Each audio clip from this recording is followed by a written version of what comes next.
Welcome to Dehamrita YouTube channel. ಬನ್ನಿ friends, ಇವತ್ತು ಬಿಸಿಲಿನ ಬೇಗೆಗೆ ದೇಹಕ್ಕೆ ತಂಪಾಗುವಂತಹ ಮಜ್ಜಿಗೆ ಹುಳಿನ ಯಾವ ರೀತಿ ಮಾಡೋದು ಅಂತ ಹೇಳಿ ಈ ವಿಡಿಯೋದಲ್ಲಿ ತೋರಿಸ್ಕೊಡ್ತಾ ಇದ್ದೀನಿ. ತುಂಬ ಸಿಂಪಲ್ಲಾಗಿ ಕೇವಲ 3 ನಿಮಿಷದಲ್ಲಿ ವಿಡಿಯೋ ಇದೆ. ದಯವಿಟ್ಟು ವಿಡಿಯೋ ಕೊನೆ ತನಕ ವಾಚ್ ಮಾಡಿ. ನೋಡಿ, ಕಾಳು ಮೆಣಸಿನಕಾಳು, ಜೀರಿಗೆ ಮತ್ತು ಕರಿಬೇವಿನ ಸೊಪ್ಪನ್ನು ನಾನು ಒಂದು ಸ್ವಲ್ಪ ಡ್ರೈ ರೋಸ್ಟ್ ಮಾಡ್ಕೊಳ್ತಾ ಇದ್ದೀನಿ. ಇದಾದ ನಂತರ ಇದಕ್ಕೆ ನಾನು ಇದೇ ಪ್ಯಾನ್ಗೆ ಅವನ್ನೆಲ್ಲ ತೆಗೆದುಬಿಟ್ಟು ಮತ್ತು ಈರುಳ್ಳಿ, ಒಂದು ದೊಡ್ಡ ಗಾತ್ರದ ಈರುಳ್ಳಿ ಮತ್ತು 5 ರಿಂದ 6 ಹಸಿ ಮೆಣಸಿನಕಾಯಿ, ಹಾಗೆ 1 ಗಡ್ಡೆ ಬೆಳ್ಳುಳ್ಳಿನ ಹಾಕಿಬಿಟ್ಟು ಇದನ್ನು ಕೂಡ ನಾನು ಡ್ರೈ ರೋಸ್ಟ್ ಮಾಡ್ಕೊಳ್ತಾ ಇದ್ದೀನಿ. ಇದನ್ನು ನೀಟಾಗಿ ಕೆಂಪಾಗೋವರೆಗೂ ಹುರಿದು ತಗೊಂಬಿಡೋಣ. ನೋಡಿ, ಈ ಬಿಸಿಲಿನ ಬೇಗೆಗೆ ನಮಗೆ ದೇಹಕ್ಕೆ ತುಂಬ ತಂಪು ನೀಡುವ ಈ ಮಜ್ಜಿಗೆ ಹುಳಿ ತುಂಬ ಆರೋಗ್ಯಕ್ಕೆ ಒಳ್ಳೆಯದು. ಇವಾಗ ಈ ಬಿಸಿಲಿನ ದಾಹಕ್ಕೆ ಮಸಾಲೆ ಆಹಾರ ಸೇವನೆ ಮಾಡೋದ್ರಿಂದ ಈ ರೀತಿ ಮಾಡ್ಕೊಂಡು ಊಟ ಮಾಡಿದ್ರೆ ನಮಗೆ ದೇಹಕ್ಕೆ ತುಂಬ ಒಳ್ಳೆಯದು. ನೋಡಿ, ಆನಂತರ ನಾನು ಒಂದು ಸ್ವಲ್ಪ ಕೊತ್ತಂಬರಿ ಸೊಪ್ಪು, ಒಂದು ಹಿಡಿಯಷ್ಟು, ಆನಂತರ ಅದಕ್ಕೆ ಒಂದು ಸ್ವಲ್ಪ 2 ಇಂಚಿನಷ್ಟು ಹಸಿ ಶುಂಠಿ, ಹಾಗೆ ನಾನು ಡ್ರೈ ರೋಸ್ಟ್ ಮಾಡಿದಂತಹ ಜೀರಿಗೆ, ಕಾಳು ಮೆಣಸಿನಕಾಳು ಮತ್ತು ಕರಿಬೇವಿನ ಸೊಪ್ಪನ್ನು ಹಾಕ್ತಾಯಿದ್ದೀನಿ. ನಿಮಗೆ ಇನ್ನೂ ಮಜ್ಜಿಗೆ ಹುಳಿ ಸ್ವಲ್ಪ ಥಿಕ್ನೆಸ್ ಬರಬೇಕು, ಸ್ವಲ್ಪ ದಪ್ಪ ಆಗಬೇಕು ಅಂದರೆ ನೀವು ಖಂಡಿತವಾಗ್ಲೂ ಕಾಯಿ ತುರಿನ ಹಾಕ್ಕೋಬೋದು. ನನಗೆ ಕಾಯಿ ತುರಿ ಅಗತ್ಯ ಇಲ್ಲ ಇಲ್ಲಿ. ನೀವು ಬೇಕಾದ್ರೆ ಕಾಯಿ ತುರಿನ ಆ್ಯಡ್ ಮಾಡ್ಕೋಬೋದು. ಹಾಗೆ ಹುರಿದಂತಹ ಹಸಿ ಮೆಣಸಿನಕಾಯಿ ಹಾಗೂ ಈರುಳ್ಳಿನೂ ಕೂಡ ನಾನು ಅದೇ ಜಾರಿಗೆ ಹಾಕ್ತಾಯಿದ್ದೀನಿ.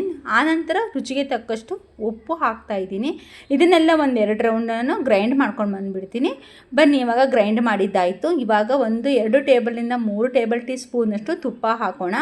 ಇದಕ್ಕೆ ಖಂಡಿತವಾಗ್ಲೂ ತುಪ್ಪ ಹಾಕಿಬಿಟ್ಟು ನಾವು ಒಗ್ಗರಣೆ ತೊಗೋಬೇಕಾಗುತ್ತೆ. ಏಕೆಂದರೆ ಮೊಸರನ್ನ ಅಥವಾ ಮಜ್ಜಿಗೆನಾಗಲಿ ಯಾವುದೇ ಕಾರಣಕ್ಕೂ ಎಣ್ಣೆಯಲ್ಲಿ ಫ್ರೈ ಮಾಡಬಾರ್ದು, ಹಾಗೆ ಅದನ್ನು ಕುದಿಸ್ಬಾರ್ದು ಫ್ರೆಂಡ್ಸ್. ಆರೋಗ್ಯಕ್ಕೆ ತುಂಬ ವಿಷಕಾರಿ ಅಂಶಗಳನ್ನು ಅದು ಬಿಡುತ್ತೆ. ಆ ಕಾರಣಕ್ಕೆ ಕೇವಲ ತುಪ್ಪದಲ್ಲಿ ನಾವು ಒಂದು ಒಗ್ಗರಣೆ ಕೊಡ್ಕೊಂಬಿಡೋಣ. ಸಾಸಿವೆ, ಜೀರಿಗೆ, ಕರಿಬೇವಿನ ಸೊಪ್ಪು, ಹಸಿ ಕೊತ್ತಂಬರಿ ಇದ್ದರೆ ಹಸಿ ಕೊತ್ತಂಬರಿ, ಒಂದು ಸ್ವಲ್ಪ ಇಂಗನ್ನು ಹಾಕಿಬಿಡಿ. ಆಮೇಲೆ ರುಬ್ಬಿದಂಥ ಎಲ್ಲ ಮಸಾಲೆ ಜಾರಿಗೆ ಸ್ವಲ್ಪ ನೀರು ಹಾಕಿಬಿಟ್ಟು ಕೂಡ ನಾನು ಹಾಕ್ತಾಯಿದ್ದೀನಿ. ನೋಡಿ, ಇದೆಲ್ಲ ಆದಮೇಲೆ ಒಂದು ಸ್ವಲ್ಪ ಇದನ್ನು ಸೇರಿಸ್ಕೊಂಬಿಡೋಣ. ಇದನ್ನು ಕುದಿಸೋಂಥ ಅವಶ್ಯಕತೆ ಇಲ್ಲ, ಕೇವಲ ತುಪ್ಪದಲ್ಲಿ ಒಗ್ಗರಣೆ ಹಾಕಿದರೆ ಸಾಕಾಗುತ್ತೆ. ಆನಂತರ ಇದನ್ನು ಒಲೆ ಮೇಲಿಂದ ಎತ್ತಿ ಇಳಿಸಿಟ್ಕೊಂಡ್ಬಿಡ್ತೀನಿ. ಆನಂತರ ನೋಡಿ, ಇದಕ್ಕೆ ಕಡಿದಂತಹ ಮಜ್ಜಿಗೆ, ಗಟ್ಟಿ ಮೊಸರನ್ನ ನಾನು ನೀಟಾಗಿ ಕಡಿದ್ಬಿಟ್ಟು ಮಜ್ಜಿಗೆ ಮಾಡ್ಕೊಂಡಿದ್ದೀನಿ. ಅನಂತರ ಎಲ್ಲ ಮಜ್ಜಿಗೆನೂ ಇದಕ್ಕೆ ಸೇರಿಸ್ಕೊಂಬಿಡೋಣ. ಸೇರಿಸಿ ಇದೊಂದು ಚೆನ್ನಾಗಿ ಮಿಕ್ಸ್ ಕೊಟ್ಬಿಟ್ರೆ ನಮಗೆ ಮಜ್ಜಿಗೆ ಹುಳಿ ತಯಾರಾಯಿತು. ಅರಿಶಿನ ಪುಡಿನ ನಾನು ಮರೆತುಬಿಟ್ಟಿದ್ದೆ ಹಾಕಲಿಕ್ಕೆ, ಅರಿಶಿನ ಪುಡಿ ಹಾಕ್ಕೊಳ್ಳಿ. ಆನಂತರ ನಾನು ಸ್ವಲ್ಪ ತುಪ್ಪದಲ್ಲಿ ಹುರಿದ್ಬಿಟ್ಟು ಅರಿಶಿನ ಪುಡಿ ಹಾಕಿದ್ದೀನಿ. ಆಮೇಲೆ ಕಲರ್ ಬಂತು. ನೋಡಿ, ತುಂಬ ಟೇಸ್ಟ್ ಆಗಿರುತ್ತೆ, ತುಂಬ ಚೆನ್ನಾಗಿರುತ್ತೆ, ಆರೋಗ್ಯಕ್ಕೆ ತುಂಬ ಒಳ್ಳೆಯದು. ಈ ರೀತಿ ಸಾಂಬಾರು ಸೇವನೆಯಿಂದ ನಮಗೆ ಯಾವುದೇ ರೀತಿ ಆ ಬೇಸಿಗೆಯಲ್ಲಿ ಬರುವಂಥ ಆರೋಗ್ಯದ ಸಮಸ್ಯೆಗಳು ನಮ್ಮಿಂದ ದೂರ ಇರುತ್ತೆ.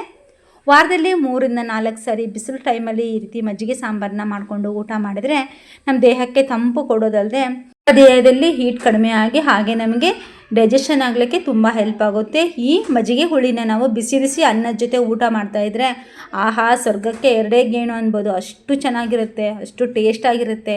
ನಾವು ಯಾವ ರೀತಿ ಮಾಡಿದ್ದೀವಿ ಅಂದರೆ ಇದು ತುಂಬ ಒಳ್ಳೆ ಟೇಸ್ಟ್ ಬಂತು. ನೋಡಿ, ನಿಮಗೆ ಒಂದು ಸ್ವಲ್ಪ ಮೊಸರು ಹುಳಿ ಇರಲಿಲ್ಲ ಅಂದರೆ ಹುಣಸೆ ಹಣ್ಣನ್ನು ಸೇರಿಸ್ಕೋಬೋದು. ಒಂದು ಸ್ವಲ್ಪ ನೀವು ಮೊಸರು ಅಥವಾ ಮಜ್ಜಿಗೆ, ನಿಮಗೆ ಇನ್ನೂ ಸ್ವಲ್ಪ ಗಟ್ಟಿ ಸಾಂಬಾರು ಬರಬೇಕು ಅಂದರೆ ಖಂಡಿತವಾಗ್ಲೂ ನೀವು ಗೋಡಂಬಿ ಅಥವಾ ಕಾಯಿ ತುರಿನ ಇದಕ್ಕೆ ಆ್ಯಡ್ ಮಾಡ್ಕೋಬೋದು. ಬನ್ನಿ, ನೋಡಿ, ನಮಗೆ ಮಜ್ಜಿಗೆ ಹುಳಿ ರೆಡಿ ಆಯಿತು.